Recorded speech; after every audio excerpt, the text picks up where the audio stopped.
আসসালামু আলাইকুম। ঈদের আমাদের এলাকায় বিশেষ একটি প্রীতি ফুটবল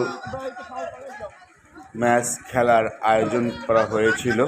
আয়োজনে ছিলেন আমার শ্রদ্ধেয় বড় ভাই শাহ আলম মল্লিক নান্না ও আমাদের এলাকার মেম্বার সাহেব এবং শ্রদ্ধেয় মুরব্বীগণ।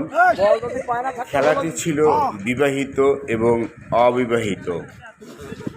এই বিবাহিত এবং অবিবাহিত ফুটবল ম্যাচ খেলার পরে বিকেলবেলা আলোচনা হয় যে ঈদের পরের দিন আবার একটা ফাইনাল খেলা হবে বিবাহিত এবং অবিবাহিত।